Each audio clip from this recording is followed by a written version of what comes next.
اب ہے رکوع.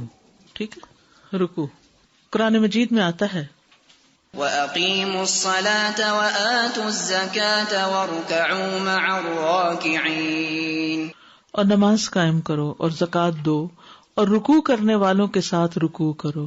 اس سے پتہ چلتا ہے کہ رکوع نماز کا ایک بہت اہم رکن ہے. ایک دوسری جگہ پر فرمایا سورۃ الحج، رکوع کرو اور سجدہ کرو اور اپنے رب کی عبادت کرو اور نیکی کرو تاکہ تم کامیاب ہو جاؤ. سورۃ آل عمران میں فرمایا یا مریم اقنتی لربک واسجدی وارکعی مع الراکعین.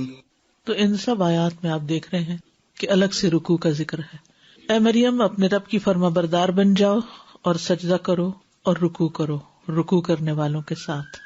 رکوع کا وجوب، سنن النسائی کی روایت ہے، رسول اللہ صلی اللہ علیہ وسلم نے فرمایا تم میں سے کسی کی نماز مکمل نہیں ہوتی جب تک وہ اچھی طرح وضو نہ کرے جس طرح سے اللہ عز و جل نے اسے حکم دیا ہے، پھر اللہ اکبر کہے اور اللہ عز و جل کی حمد اور اس کی بزرگی بیان کرے، ثنا پڑھے اور جو قرآن میں سے آسان ہو وہ پڑھے، یعنی قرات جو اسے اللہ نے سکھایا، جس کی اسے توفیق دی ہے، پھر اللہ اکبر کہہ کر رکوع کرے. رفع یدین نہیں کیا تو نماز ہو جائے گی، رکوع نہیں کیا تو نماز نہیں ہوگی. رکوع نماز کا تیسرا حصہ ہے. ابو ہریرہ رضی اللہ عنہ سے روایت ہے، کہتے ہیں کہ رسول اللہ صلی اللہ علیہ وسلم نے فرمایا نماز کی 3 تہائیاں ہیں، یعنی 3 حصوں میں ہے نماز. 1 تہائی میں طہارت، یعنی 1/3 نماز طہارت ہے، طہارت نہیں تو کیا ہے، نماز ہی نہیں. 1 تہائی میں رکوع اور 1 تہائی میں سجود. جس نے اس کو اس کے حق کے ساتھ ادا کیا اس کی نماز قبول کی گئی اور اس کے سب عمل بھی قبول کیے گئے، اور جس کی نماز رد کر دی گئی اس کے سب عمل رد کر دیے گئے. اللہ اکبر، بڑا اہم جملہ ہے، پڑھیے. جس نے اس کو اس کے حق کے ساتھ ادا کیا اس کی نماز قبول کی گئی، قبول کیے گئے، اور جس کی نماز رد کر دی گئی اس کے سب عمل بھی رد کیے. اس کے باقی عمل اس کو فائدہ نہیں دیں گے اگر نمازیں نہیں پوری. اور نماز پوری کا مطلب کیا ہے؟ صحیح وضو اور صحیح رکوع اور صحیح سجود. اتنا اہم ہے یہ حصہ. نبی صلی اللہ علیہ وسلم کا صحابہ کو صحیح رکوع سکھانا. ابن عباس رضی اللہ عنہما سے مروی ہے، کہتے ہیں کہ ایک شخص نے نبی صلی اللہ علیہ وسلم سے نماز کا کوئی مسئلہ دریافت کیا تو رسول اللہ صلی اللہ علیہ وسلم نے اس سے فرمایا اپنے ہاتھوں اور اپنے پاؤں کی انگلیوں کا خلال کرو، یعنی اچھی طرح وضو کرنے کا حکم دیا، کچھ خشک نہ رہے. یعنی انہی میں سے ایک بات اسے یہ بھی کہی کہ تم جب رکوع کرو تو اپنی ہتھیلیوں کو اپنے گھٹنوں پر رکھو یہاں تک کہ تم اطمینان سے رکوع کر لو. ہتھیلیاں کہاں ہوں گی؟ گھٹنوں پر. اور اطمینان سے یعنی ہل جل کے ساتھ نہیں، سکون سے، ٹھہراؤ سے رکوع کرنا ہے. رکوع سے 1 گناہ معاف ہونا اور 1 درجہ بلند ہونا. مخارق کہتے ہیں ایک مرتبہ ہم لوگ حج کے ارادے سے نکلے، جب ہم مقام ربضہ میں پہنچے تو میں نے اپنے ساتھیوں سے کہا کہ تم آگے چلو، اور میں خود پیچھے رہ گیا. پھر میں ابو ذر رضی اللہ عنہ کی خدمت میں حاضر ہوا، وہ اس وقت نماز پڑھ رہے تھے. میں نے ان کو طویل قیام اور کثرت سے رکوع و سجود کرتے ہوئے دیکھا. میں نے ان سے اس چیز کا تذکرہ کیا تو انہوں نے فرمایا کہ میں نے اس کو احسن انداز میں ادا کرنے میں کوئی کمی نہیں کی. میں نے رسول اللہ صلی اللہ علیہ وسلم کو یہ فرماتے ہوئے سنا ہے، جو شخص 1 رکوع یا 1 سجدہ کرتا ہے اس کا 1 درجہ بلند ہوتا ہے. سبحان اللہ. اس کا 1 گناہ معاف کر دیا جاتا ہے. قیامت کے دن انسان جس بھی درجے میں ہوگا وہاں تمنا کرے گا کاش ایک دفعہ واپس جاؤں اور رکوع کر کے آؤں اور سجدے کر کے آؤں تاکہ اگلے درجوں میں جا سکوں. اور آج ہم پر نماز بھاری ہوتی ہے، اور اس کے مقابلے میں ہوتی کیا چیزیں ہیں؟ سوشلائزنگ، لوگوں سے بات چیت، کچھ کھانا پینا، اس کا کام، وہ کام، دنیا. اور نماز ہم چھوٹی کر دیتے ہیں، فرض پڑھنا ہی کافی سمجھتے ہیں. رکوع نہ کرنے والے کے لیے وعید. جب ان سے کہا جاتا ہے کہ رکوع کرو تو رکوع نہیں کرتے، اس دن جھٹلانے والوں کے لیے بڑی ہلاکت ہے. کس چیز کو جھٹلانا؟ رکوع، نماز. پھر اس کے بعد وہ کس بات پہ ایمان لائیں گے؟ کیونکہ نماز کو ایمان بھی کہا گیا نا. یعنی اگر یہ نہیں مانتے عبادت کا طریقہ تو پھر اور کون سا طریقہ ان کے پاس؟ رکوع کا طریقہ کرنا کیسے ہے. دس از ویری امپورٹنٹ. رفع الیدین کرتے ہوئے رکوع میں جانا. رسول اللہ صلی اللہ علیہ وسلم جب نماز کے لیے کھڑے ہوتے تو بالکل سیدھے کھڑے ہو جاتے اور اپنے دونوں ہاتھ اٹھاتے یہاں تک کہ انہیں اپنے دونوں کندھوں کے برابر لے جاتے. پھر جب آپ رکوع کا ارادہ کرتے تو اپنے دونوں ہاتھ اٹھاتے یہاں تک کہ انہیں اپنے دونوں کندھوں کے برابر لے جاتے. پھر اللہ اکبر کہتے اور رکوع کرتے. ہتھیلیوں کو گھٹنوں پر رکھنا یعنی اللہ اکبر کہتے ہوئے نیچے جانا. ٹھیک ہے, یعنی کھڑے ہیں آپ, تلاوت ختم ہوئی, اللہ اکبر بولتے ہوئے ساتھ نیچے چلے جائیں. پھر ہتھیلیوں کو گھٹنوں پر رکھنا. آپ صلی اللہ علیہ وسلم اپنی دونوں ہتھیلیاں اپنے گھٹنوں پر رکھتے تھے اور صحابہ کو اسی کا حکم دیتے تھے. آپ صلی اللہ علیہ وسلم نے فرمایا جب رکوع کرو تو اپنی ہتھیلیاں اپنے گھٹنوں پر رکھو, نہ اس سے اوپر اور نہ اس سے نیچے. ٹھیک ہے نا, یہ حدیث یہاں تک ختم ہے, گھٹنوں پر رکھو تک ختم ہے, باقی میری وضاحت. ہاتھوں کو گھٹنوں پر رکھنے کا حکم محمد ابن عمرو بن عطا سے روایت ہے کہ وہ نبی صلی اللہ علیہ وسلم کے چند ساتھیوں کے ساتھ بیٹھے ہوئے تھے. اس دوران ہم نے نبی صلی اللہ علیہ وسلم کی نماز کا ذکر کیا تو ابو حمید ساعدی رضی اللہ عنہ نے فرمایا مجھے رسول اللہ صلی اللہ علیہ وسلم کی نماز تم سب سے زیادہ یاد ہے. میں نے آپ کو دیکھا کہ آپ نے تکبیر کہی تو آپ اپنے دونوں ہاتھ کندھوں کے برابر لے گئے, اور جب آپ نے رکوع کیا تو دونوں ہاتھ اپنے گھٹنوں پہ جما لیے, پھر اپنی کمر کو جھکا لیا. مصعب بن سعد سے روایت ہے, وہ کہتے ہیں میں نے ایک دفعہ اپنے والد سعد بن ابی وقاص کے پہلو میں نماز پڑھی تو میں نے اپنی دونوں ہتھیلیوں کو ملا کر اپنی دونوں رانوں کے درمیان میں رکھ لیا, دو ٹانگوں کے بیچ میں. مجھے میرے والد نے اس فعل سے منع فرمایا اور کہا ہم پہلے ایسے کیا کرتے تھے, پھر ہمیں ایسا کرنے سے روک دیا گیا اور ہمیں حکم دیا گیا کہ دوران رکوع اپنے ہاتھ گھٹنوں کے اوپر رکھا کرے. گھٹنوں کو مضبوطی سے پکڑنا اور بازو تان کر رکھنا, یعنی بازو اچھی طرح کھینچ کے رکھنا. عباس بن سہل نے کہا کہ ابو حمید, ابو اسید اور سہل بن سعد اور محمد بن مسلمہ رضی اللہ عنہم جمع تھے تو انہوں نے رسول اللہ صلی اللہ علیہ وسلم کی نماز کا ذکر کیا تو ابو حمید نے کہا میں رسول اللہ صلی اللہ علیہ وسلم کی نماز کے بارے میں تم سب سے زیادہ جانتا ہوں, اور اس حدیث میں سے کچھ حصہ بیان کیا. کہا پھر آپ صلی اللہ علیہ وسلم نے رکوع کیا اور اپنے ہاتھوں کو اپنے گھٹنوں پر رکھا گویا انہیں پکڑے ہوئے ہوں, یعنی ایسا نہیں کہ ہاتھ اکڑا کے بس ٹچ کرنا ہے, بلکہ گھٹنوں کو پکڑ لینا ہے. اور اپنے ہاتھوں کو تانت بنایا, یعنی تانت بنایا کہ مطلب ہاتھ سے مراد یہ حصہ ہے, یعنی ایسے کھینچ کے رکھا, اور اپنے ہاتھوں کو اپنے پہلوؤں سے دور رکھا, یعنی ساتھ چپکا کے نہیں کرنا بلکہ کھلا رکھنا ہے. انگلیوں میں فاصلہ رکھنا پکڑتے ہوئے. آپ صلی اللہ علیہ وسلم جب رکوع کرتے تو اپنی ہتھیلیوں سے اپنے گھٹنوں کو پکڑ لیتے اور اپنی انگلیوں کو کھول لیتے. ہاتھوں کو پہلوؤں سے جدا رکھنا, یعنی بازوؤں کو پہلوؤں سے الگ رکھنا, کھلا رکھنا, اور اپنے ہاتھوں کو تانت بنایا جو کہ کمان پر ہوتا ہے, اور اپنے ہاتھوں کو اپنے پہلوؤں سے دور رکھا. رسول اللہ صلی اللہ علیہ وسلم نے رکوع کیا تو اپنے دونوں ہاتھ اپنے دونوں گھٹنوں پر رکھے گویا آپ انہیں پکڑے ہوئے ہیں, اور آپ نے دونوں ہاتھوں کو کمان کی تانت کی طرح تانا اور اپنے دونوں پہلوؤں سے جدا رکھا. ابو عیسیٰ ترمذی کہتے ہیں اسی کو اہل علم نے اختیار کیا کہ آدمی رکوع اور سجدے میں اپنے دونوں ہاتھوں کو اپنے دونوں پہلوؤں سے جدا رکھے. سر نہ زیادہ جھکانا نہ بلند رکھنا, نہ اوپر گردن اٹھانا اور نہ نیچے لٹکا دینا. پھر آپ صلی اللہ علیہ وسلم رکوع کرتے اور اپنی ہتھیلیاں اپنے گھٹنوں پر مضبوطی سے رکھتے. رکوع کے دوران نہ اپنا سر بہت زیادہ جھکا دیتے اور نہ بلند رکھتے بلکہ اعتدال سے رکوع کرتے. پھر سمع اللہ لمن حمدہ کہتے. سر کو درمیان میں رکھنا, اور جب آپ رکوع کرتے تو اپنا سر نہ پشت سے اونچا کرتے اور نہ اسے نیچے کرتے بلکہ اس کے درمیان میں رکھتے. رخسار ادھر ادھر نہ موڑنا, ادھر ادھر نہ موڑنا, یعنی جب آپ رکوع کر رہے ہیں تو یوں سر کو ٹیڑھا نہیں کر رہے, نہ یوں کریں بلکہ اسٹریٹ رکھیں.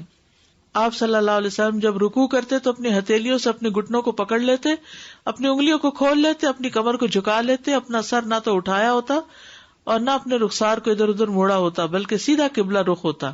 کمر بچھا کر برابر کرنا. جب رکوع کرو تو اپنی کمر بچھا لو اور اپنے رکوع کے لیے اسے خوب ٹھہرا لو. کمر اس طرح سیدھی رکھنا کہ پانی بھی ٹھہرا رہے. وابسہ کہتے ہیں کہ میں نے رسول اللہ صلی اللہ علیہ وسلم کو نماز پڑھتے دیکھا، آپ جب رکوع کرتے تو کمر اس قدر برابر کرتے کہ اگر کمر پر پانی ڈالا جائے تو ٹھہر جائے. اگر آپ اس طرح صحیح رکوع کرتے رہے تو کمر کی تکلیف بھی ٹھیک ہو جائے گی، کیونکہ موہرے اپنی جگہ پہ آ جاتے ہیں نا. کمان کی تانت بازو میں آئی نا، بازو آئے، بازو ایسے نہیں نہ کرنے، جتنے لمبے ہو سکتے ہیں کریں.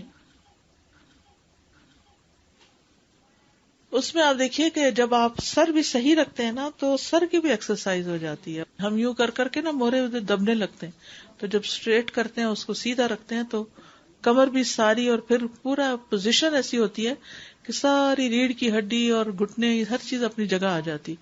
بہت سی ہماری خرابیاں ہڈیوں میں نمازیں ٹھیک نہ پڑھنے کی وجہ سے بھی ہوتی ہیں. گروپس میں سب ڈیمو کرے تاکہ سب کا ٹھیک کر کے بتایا جائے، کیونکہ کچھ لوگ سر زیادہ اٹھا لیتے، کچھ لوگ زیادہ گرا بھی دیتے ہیں. یہ بھی آپ نوٹ کریں گے کہ کچھ لوگ گردن گرا دیتے ہیں. گردن اور کمر کے سیدھ میں ہونی چاہیے، یعنی آپ یوں دیکھیے کہ جیسے آپ سیدھے کھڑے ہیں تو اس طرح ہو سب کچھ، ٹھیک ہے نا، یعنی سب چیز برابر کی آ رہی ہو، ٹرائنگل سا بن جاتا ہے. رکوع میں اطمینان کا وجوب. نبی صلی اللہ علیہ وسلم کا قیام کے مثل رکوع کرنا. ہم 3 دفعہ صرف سبحان ربی العظیم جلدی جلدی پڑھ کے اٹھ جاتے ہیں. آپ اتنا لمبا بعض اوقات رکوع کرتے جتنا لمبا آپ کا قیام ہوتا. حذیفہ رضی اللہ عنہ سے مروی ہے کہ آپ صلی اللہ علیہ وسلم نے رکوع کیا اور سبحان ربی العظیم پڑھتے رہے. آپ کا رکوع آپ کے قیام کے برابر ہوتا تھا. نبی صلی اللہ علیہ وسلم کا اطمینان سے رکوع کرنے کا حکم دینا. صحیح مسلم کی روایت ہے، اللہ کے نبی صلی اللہ علیہ وسلم نے فرمایا، رکوع اور سجود کو مکمل کرو. اللہ کی قسم جب بھی تم رکوع کرتے ہو اور جب بھی تم سجدہ کرتے ہو تو میں اپنی پیٹھ پیچھے تمہیں دیکھتا ہوں. یعنی جو صحیح نہیں کرتے وہ بھی نظر آ رہے ہوتے ہیں مجھے. یہ آپ کی خاص خصوصیت تھی.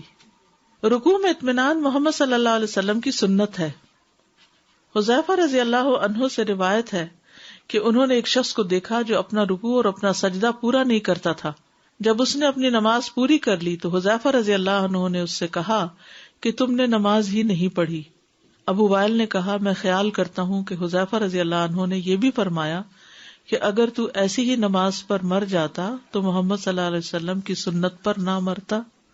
لا حول ولا قوت الا باللہ. اور آج آپ دیکھیں بہت سے لوگ ادھورے رکوع ادھورے سجدے کر رہے ہوتے ہیں، بس نیچے جاتے ہیں اور ابھی ٹکتے بھی نہیں کہ اوپر بھی اٹھ جاتے ہیں. ایک سبحان ربی العظیم جاتے ہوئے پڑھتے ہیں، ایک وہاں پڑھتے اور ایک اٹھتے ہوئے. بس اتنی سی دیری ہوتی ہے، ورنہ آپ کاؤنٹ اگر کریں تو ٹک جاتا ہے بندہ اتنی دیر میں. درست رکوع پر نماز کی قبولیت اور عدم قبولیت کا انحصار ہے. ابو ہریرہ رضی اللہ عنہ سے مرفوع ہے کہ ایک آدمی 60 سال نماز پڑھتا رہتا ہے لیکن اس کی نماز قبول نہیں ہوتی.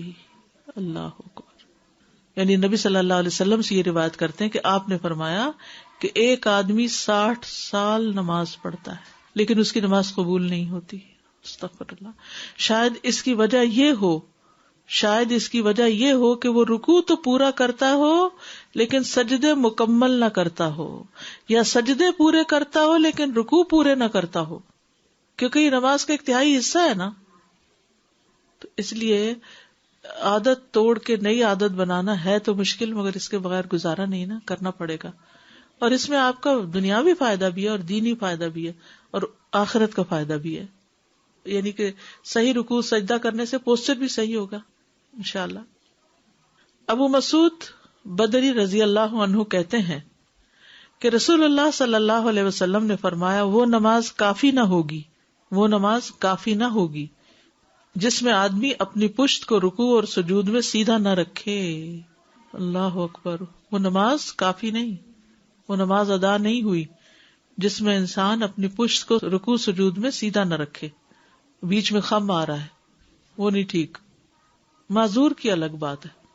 امام ترمذی نے ذکر کیا ہے کہ شافعی، احمد اور اسحاق ابن راہویہ کہتے ہیں کہ جس نے رکوع اور سجدے میں اپنی پیٹھ سیدھی نہیں رکھی اس کی نماز فاسد ہے، اس کی نماز ہی نہیں، کیونکہ رکوع اہم رکن ہے. لمبا رکوع کرنے کی اہمیت. رسول اللہ صلی اللہ علیہ وسلم نے فرمایا، بندہ جب نماز کے لیے کھڑا ہوتا ہے تو اس کے سارے گناہ لا کر اس کے کندھے پر رکھ دیے جاتے ہیں، اور جب وہ رکوع یا سجدہ کرتا ہے تو اس سے اس کے گناہ گر جاتے ہیں. رکوع کو مکمل کرنا. زید بن اسلم سے روایت ہے، انہوں نے کہا ہم انس بن مالک کے پاس گئے، آپ نے فرمایا تم نے نماز پڑھ لی؟ ہم نے کہا ہاں۔ آپ نے لونڈی سے فرمایا میرے لیے وضو کا پانی لاؤ۔ پھر فرمایا میں نے کسی ایسے امام کے پیچھے نماز نہیں پڑھی جو تمہارے اس امام یعنی عمر بن عبدالعزیز سے بڑھ کر رسول اللہ صلی اللہ علیہ وسلم جیسی نماز پڑھتا ہو۔ زید نے کہا عمر بن عبدالعزیز رکوع اور سجدہ مکمل کرتے تھے اور قیام اور قعود ہلکا کرتے تھے۔ رکوع اور سجدہ مکمل کرتے اور قیام اور قعود ہلکا کرتے، یعنی قیام بہت لمبا اور رکوع پھر بہت چھوٹا نہیں ہوتا تھا بلکہ بیلنس رکھتے تھے، اور قعود یعنی التحیات، ہر عضو اپنی جگہ پر آنے تک رکنا، ہر جوڑ اپنے جوڑ میں آ کے ٹک جائے۔ پس جب تم رکوع کرو تو اپنی ہتھیلیوں کو اپنے گھٹنوں پر رکھو، پھر اپنی انگلیوں کو کھولو، اتنا رکو کہ ہر عضو اپنی جگہ پہ آ جائے، یعنی ٹک جاؤ تم۔ جوڑوں کا رکوع کی جگہ پر مطمئن ہو جانا۔ سنن النسائی کی روایت ہے تم میں سے کسی کی نماز مکمل نہیں ہوتی یہاں تک کہ وہ اچھی طرح وضو نہ کرے، جس طرح سے اللہ عز و جل نے اسے حکم دیا ہے، پھر اللہ عز و جل کی بڑائی بیان کرے اور اس کی حمد اور اس کی بزرگی بیان کرے، ثنا پڑھے اور جو قرآن میں سے آسان ہو وہ پڑھے جو اسے اللہ نے سکھایا ہے اور جس کی اسے توفیق دی ہے، پھر اللہ اکبر کہہ کر رکوع کرے اور اپنے دونوں ہاتھوں کو اپنے دونوں گھٹنوں پر رکھے حتیٰ کہ اس کے جوڑ مطمئن ہو جائیں اور وہ اپنی موجود جگہ پر ٹھہر جائیں۔ تو اصل چیز کیا ہے کہ ہر جوڑ ٹھہر جائے، آپ رک جائیں۔ سنن نبی داؤد کی روایت ہے پھر رکوع کرے حتیٰ کہ اس کے جوڑ اطمینان سے ٹک جائیں۔ پھر جلدی جلدی رکوع نہ کرنا، اس کے بارے میں حدیث میں آتا ہے، صحیح ابن خزیمہ کی روایت ہے ابو عبداللہ اشعری سے کہ رسول اللہ صلی اللہ علیہ وسلم نے اپنے صحابہ کو نماز پڑھائی، پھر ان کے ایک گروہ میں بیٹھ گئے۔ ایک آدمی آیا، وہ کھڑا ہوا اور کھڑا ہو کر نماز پڑھنے لگا، تو وہ رکوع کرتا تھا اور اپنے سجدوں میں ٹھونگے مارتا تھا، بس یعنی ہاتھ رکھا ایک دفعہ کیا اور پھر ہلکا سا ہاتھ پیچھے کیا اور پوری طرح گھٹنوں پہ رکھا ہی نہیں، دوبارہ نیچے مار دیا۔ تو نبی صلی اللہ علیہ وسلم نے فرمایا کیا تم لوگ اس کو دیکھ رہے ہو جو ایسی نماز پڑھ رہا ہے؟ جو شخص اس حالت میں مر گیا وہ اس حالت میں مرے گا کہ محمد کی ملت پر نہ ہوگا صلی اللہ علیہ وسلم، یعنی ایسی نماز قبول ہی نہیں۔ یہ شخص اس طرح اپنی نماز میں ٹھونگے مار رہا ہے جیسے کوا خون میں ٹھونگے مارتا ہے۔ تو وہ شخص جو رکوع کرتا ہے اور اپنے سجدے میں ٹھونگے مارتا ہے، اس کی مثال ایسے بھوکے شخص کی ہے جو 1 یا 2 کھجوریں کھائے تو یہ اس کے کیا کام آئیں گی۔ پس اچھی طرح وضو کیا کرو، ایڑیوں کے لیے آگ کا عذاب ہے، رکوع اور سجدے کو مکمل کیا کرو۔ پھر صحیح ترغیب و ترہیب کی روایت ہے کہ مرغے کی طرح ٹھونگے مارنے سے بچا جائے۔ ابو ہریرہ کہتے ہیں میرے خلیل نے مجھے 3 باتوں کی وصیت فرمائی اور 3 باتوں سے منع کیا۔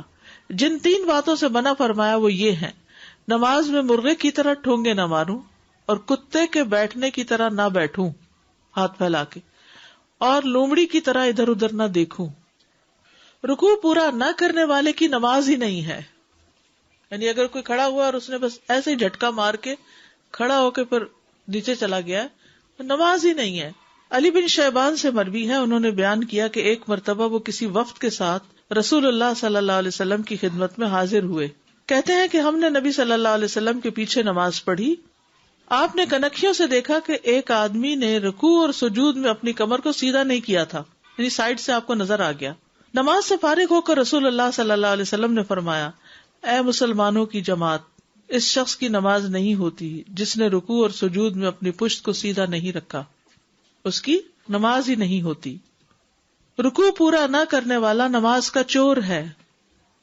رسول اللہ صلی اللہ علیہ وسلم نے فرمایا، لوگوں میں سے سب سے بدترین چور وہ ہے جو اپنی نماز میں چوری کرتا ہے۔ لوگوں نے پوچھا، یا رسول اللہ صلی اللہ علیہ وسلم، انسان اپنی نماز میں کس طرح چوری کر سکتا ہے؟ آپ نے فرمایا، اس طرح کہ نہ وہ اپنا رکوع پورا کرے اور نہ ہی وہ اپنے سجدے کو پورا کرے، یا کہا کہ رکوع اور سجدے میں وہ اپنی پشت کو سیدھا نہیں رکھتا۔ اب آپ دیکھیے کہ قیام اور قعود کے علاوہ جو 2 درمیان کی اہم چیزیں ہیں وہ رکوع اور سجدہ ہی تو ہیں، تو ان 2 کو صحیح کرنے کی ضرورت ہے، اس کے لیے پریکٹس کرنے کی ضرورت ہے، کر کے دوسروں کو دکھا کے صحیح کروانے کی ضرورت ہے، ٹھیک ہے۔ استاذہ میں یہ سوچ رہی تھی کہ جیسے ہم نے بچپن میں سنا تھا کہ جب رکوع میں جاتے ہیں تو پیروں کی انگلیوں کی طرف دیکھتے ہیں، تو اب تو یہ پتہ چلا کہ سجدے کی جگہ پر ہی دیکھتے ہیں. تو جو کمر نہ سیدھا ہونے کی وجوہات بہت سے لوگوں کی یہ بھی ہیں، جیسے صف جب بناتے ہیں ہم نا، تو اکثر لوگ جب رکوع میں جاتے ہیں نا تو ان کو خیال آتا ہے کہ پیر سے پیر نہیں ملائے ہوئے نا، تو میرا خیال ہے لوگ شاید پیروں کی انگلیوں کی طرف دیکھ رہے ہوتے ہیں، اس وجہ سے کمر جو ہے وہ اسٹریٹ نہیں جو ہوتی. سر ہے وہ زیادہ جھک جاتا ہے آگے جا کے. جب آپ سیدھا نیچے ہی دیکھ رہے تھے، سامنے سجدے کی جگہ پہ دیکھ رہے ہوتے ہیں یا سامنے ہی نیچے دیکھ رہے ہوتے ہیں، تو پھر سر ٹھیک جگہ پہ رہتا ہے.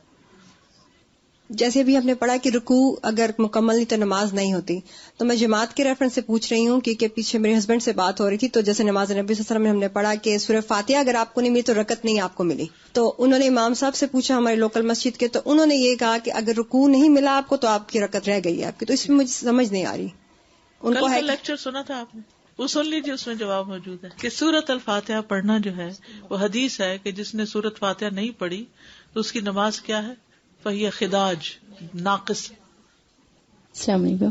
آپ نے کہا کہ رکوع کے بغیر نماز نہیں ہوتی، لیکن اگر کبھی دوسری رکعت میں ایسا ڈاؤٹ ہو جائے کہ پہلی رکعت میں رکوع کیا یا نہیں کیا، تو پھر اس طریقے سے نماز ایک رکعت اور پڑھ لے، ایک رکعت ایکسٹرا پڑھ لے اور سجدہ سہو کر لے، کیونکہ بھول ہو گئی، شک پڑ گیا. استاذہ بچے جب چھوٹے ہوتے بہت سپیڈ سے نماز پڑھتے ہیں اور یہ بھی کہتے ہیں کہ اماں نہ دیکھے ہمیں، تو ایک حل جو اس میں نظر آ رہا ہے کہ انشاءاللہ ان کو ڈائریکٹلی یہ حدیث ہی پڑھائی جائے. جی بالکل. سادہ بچوں ہی کی نماز کے حوالے سے ایک مرتبہ ایک کلاس میں ہم نے بچوں کو پریکٹس کروائی تھی کہ اپنی بیک کو کیسے اسٹریٹ رکھیں. تو یہ واٹر بوٹل جو ہے وہ رکھنے کا بہت فائدہ ہوا تھا ان کی بیکس پہ ہم نے پانی کا ذکر آتا ہے جی نا. بالکل. تو سب اپنے گھر جا کے رکوع کر کے اپنے کسی کو کہہ کے رکھو اس گلاس پانی کا. استاذہ میں اس وقت سے یہ سوچ رہی تھی کہ یہ سب جو جتنے بھی ہم گاڑی یہاں چلاتے ہیں تو یہاں پر ہوتا ہے کہ سٹاپ سائن پہ آپ نے پورے اطمینان کے ساتھ رکنا ہے، اور رسول اللہ صلی اللہ علیہ وسلم ہمیں بار بار فرما چاہے رہے ٹریفک ہے یا نہیں ہے آپ کو رکنا ہی رکنا ہے. رسول اللہ صلی اللہ علیہ وسلم ہمیں بار بار فرما رہے کہ رکنا ہے، تو ہم کہتے چل جان دے. رکوع کی دعائیں. رکوع میں اللہ کے لیے تعظیمی کلمات ادا کرنا. رسول اللہ صلی اللہ علیہ وسلم نے فرمایا مجھے رکوع یا سجدہ کرتے ہوئے قرآن کی قرات سے منع کیا گیا ہے. یہ اہم بات یاد رکھنے کی ہے، یعنی رکوع میں آپ نے کوئی سورت نہیں پڑھنی، سجدے میں سورت نہیں پڑھنی. تو رکوع میں تو اپنے رب عز و جل کی عظمت بیان کرو اور سجود میں دعا مانگنے میں خوب زور صرف کرو کہ تمہارے لیے قبول کی جائے گی. سبحان ربی العظیم پڑھنا. حذیفہ رضی اللہ عنہ سے مروی ہے، کہتے ہیں کہ ایک مرتبہ میں نے رسول اللہ صلی اللہ علیہ وسلم کے ساتھ نماز پڑھی. آپ اپنے رکوع میں سبحان ربی العظیم کہتے رہے. رب کی تقدیس بیان کرنا. عائشہ رضی اللہ عنہا سے روایت ہے، انہوں نے خبر دی کہ رسول اللہ صلی اللہ علیہ وسلم اپنے رکوع اور اپنے سجود میں سبوح قدوس رب الملائکۃ والروح پڑھا کرتے تھے. کیا ہے یہ؟ سبوح قدوس رب الملائکۃ والروح. یہ رکوع میں پڑھتے تھے آپ. رب کی وحدانیت کا اقرار کرنا. ابن جریج سے روایت ہے، کہتے ہیں کہ میں نے عطا سے کہا کہ آپ رکوع میں کیا کہتے ہیں؟ انہوں نے کہا سبحانک و بحمدک لا الہ الا انت. مجھے ابن ابی ملیکہ نے عائشہ رضی اللہ عنہا سے روایت بیان کی ہے، وہ فرماتی ہیں میں نے ایک رات نبی صلی اللہ علیہ وسلم کو اپنے پاس نہ پایا تو میں نے گمان کیا کہ آپ اپنی دوسری عورتوں کے پاس چلے گئے ہیں، تو میں نے ڈھونڈنا شروع کیا. واپس آئی تو آپ کو رکوع کرتے ہوئے یا سجدہ کرتے ہوئے پایا. آپ وضو کرنے گئے ہوں گے اور آپ فرما رہے تھے سبحانک و بحمدک لا الہ الا انت. تو میں نے کہا میرے ماں باپ آپ پر فدا ہوں، میں کس گمان اور خیال میں تھی اور آپ کس کام میں مصروف ہیں. اللہ کی تسبیح و تعریف بیان کرنا اور اس سے بخشش مانگنا. حضرت عائشہ سے روایت ہے، کہتی ہیں کہ جب سے نبی صلی اللہ علیہ وسلم پر اذا جاء نصر اللہ والفتح نازل ہوئی، میں نے آپ کو کسی نماز میں نہیں دیکھا کہ آپ نے یہ دعا نہ پڑھی ہو، سبحانک ربی و بحمدک اللہم اغفر لی، سبحانک ربی و بحمدک اللہم اغفر لی. پاک ہے تو اے میرے رب اور ساتھ تیری تعریف کے، اے اللہ مجھے بخش دے. حضرت عائشہ سے مروی ہے، کہتی ہیں کہ نبی صلی اللہ علیہ وسلم اپنے رکوع اور اپنے سجدے میں کہتے تھے سبحانک اللہم ربنا وبحمدک اللہم اغفر لی. حضرت عائشہ سے روایت ہے، کہتی ہے کہ رسول اللہ صلی اللہ علیہ وسلم وفات سے پہلے یہ کلمات کثرت سے فرمایا کرتے تھے، سبحانک وبحمدک استغفرک واتوب الیک. فرماتی ہیں میں نے عرض کیا یا رسول اللہ یہ کلمات کیا ہیں؟ میں دیکھتی ہوں کہ آپ نے ان کو کہنا شروع کر دیا ہے. تو آپ نے فرمایا میرے لیے میری امت میں ایک علامت مقرر کی گئی ہے، جب میں اس کو دیکھ لوں تو یہ کہوں، اور وہ ہے اذا جاء نصر اللہ والفتح. آخر تک میں کیا ہے؟ فسبح بحمد ربک واستغفرہ. تو اس لیے میں نے سبحانک وبحمدک استغفرک واتوب الیک پڑھنا شروع کیا ہے. پھر اگلی حدیث ہے، حضرت عائشہ کہتی ہیں کہ رسول اللہ صلی اللہ علیہ وسلم کثرت کے ساتھ کہتے تھے سبحان اللہ وبحمدہ استغفر اللہ واتوب الیہ. فرماتی ہیں میں نے عرض کیا یا رسول اللہ میں آپ کو دیکھتی ہوں کہ آپ کثرت کے ساتھ سبحان اللہ وبحمدہ استغفر اللہ واتوب الیہ پڑھتے ہیں. تو آپ نے فرمایا میرے رب نے مجھے خبر دی ہے کہ عنقریب میں اپنی امت میں ایک علامت دیکھوں گا، جب میں اس نشانی کو دیکھوں تو میں سبحان اللہ وبحمدہ استغفر اللہ واتوب الیہ کی کثرت کر دوں. تحقیق میں نے اس علامت کو دیکھ لیا ہے، اذا جاء نصر اللہ والفتح یعنی مکہ کا فتح ہونا، ورأیت الناس يدخلون فی دین اللہ افواجا، وفود کا آنا آپ کے پاس اور کثرت سے لوگوں کا مسلمان ہونا. تو پھر کرنے کا کام کیا ہے؟ فسبح بحمد ربک واستغفرہ انہ کان توابا. اللہ کی کبریائی کا اظہار کرنا. عوف بن مالک اشجعی روایت کرتے ہیں، کہتے ہیں کہ میں نے ایک رات رسول اللہ صلی اللہ علیہ وسلم کے ساتھ قیام کیا. آپ صلی اللہ علیہ وسلم نے قیام کیا تو سورۃ البقرہ کی تلاوت فرمائی. آپ صلی اللہ علیہ وسلم جس رحمت کی آیت سے گزرتے وہاں ٹھہرتے اور سوال کرتے، اور جس عذاب کی آیت سے گزرتے وہاں ٹھہرتے اور پناہ مانگتے. کہتے ہیں کہ پھر آپ نے اپنے قیام کی مقدار کے برابر رکوع کیا، جتنا کھڑے ہوئے اتنا رکوع کیا. اور کیا پڑھا تھا قیام میں؟ کون سی سورت؟ اللہ اکبر. تو قیام کے بعد پھر رکوع کتنا لمبا ہوگا سوچ بھی نہیں سکتے. ہم تو شاید گری پڑے بے ہوش ہو کے. آپ کی ہمت کتنی زیادہ تھی. آپ صلی اللہ علیہ وسلم اپنے رکوع میں یہ دعا پڑھتے، سبحان ذی الجبروت والملکوت والکبریاء والعظمت. یعنی جسے کہتے ہیں نا حقیقی معنوں میں اللہ سبحانہ تعالیٰ سے محبت اور اس کا پھر اظہار بھی. ہم صرف زبانی محبت کے دعوے کرتے ہیں، حقیقی اظہار نہیں کرتے. وہ کرتے نہیں جس سے پتہ چلے کہ واقعی محبت کیا ہوتی. اپنے اعضاء کو جھکانا. علی بن ابی طالب رضی اللہ عنہ رسول اللہ صلی اللہ علیہ وسلم سے روایت کرتے ہیں کہ جب آپ رکوع میں جاتے تو فرماتے اللہم لک رکعت وبک آمنت ولک اسلمت خشع لک سمعی وبصری ومخی وعظمی وعصبی. اپنے خون اور گوشت میں خشیت لانا. جابر بن عبداللہ نبی صلی اللہ علیہ وسلم سے روایت کرتے ہیں کہ آپ صلی اللہ علیہ وسلم جس وقت رکوع کرتے تو فرماتے اللہم لک رکعت وبک آمنت ولک اسلمت وعلیک توکلت انت ربی خشع سمعی وبصری ودمی ولحمی وعظمی وعصبی للہ رب العالمین. اپنے قدموں کو جھکانا. علی بن ابی طالب رضی اللہ عنہ سے مروی کہ نبی صلی اللہ علیہ وسلم جب رکوع میں جاتے تو کہتے اللہم لک رکعت وبک آمنت ولک اسلمت انت ربی خشع سمعی وبصری ومخی وعظمی وعصبی وما استقلت به قدمی للہ رب العالمین. رکوع میں قرآن پڑھنے کی ممانعت. علی بن عبداللہ رضی اللہ عنہ سے روایت ہے کہ رسول اللہ صلی اللہ علیہ وسلم نے قص علاقے کی بنی ہوئی ریشمی کپڑے یعنی قصی اور زرد رنگ کے کپڑے پہننے سے، سونے کی انگوٹھی پہننے سے یعنی مردوں کے لیے زرد کپڑے پہننے سے، اور رکوع میں قرآن پڑھنے سے منع فرمایا ہے. فرمایا خبردار رہو، بلا شبہ مجھے رکوع اور سجدے کی حالت میں قرآن پڑھنے سے منع کیا گیا ہے. جہاں تک رکوع کا تعلق ہے تو اس میں رب عز و جل کی عظمت و کبریائی بیان کرو، اور جہاں تک سجدے کا تعلق ہے تو اس میں خوب یہ دعا کرو. یہ دعا اس لائق ہے کہ تمہارے حق میں قبول کی جائے، سبحان ربی الاعلی، اور رکوع میں سبحان ربی العظیم. اب یہ رکوع کی دعائیں ہیں، پڑھیے ذرا.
وآخر دعوانا ان الحمد للہ رب العالمین.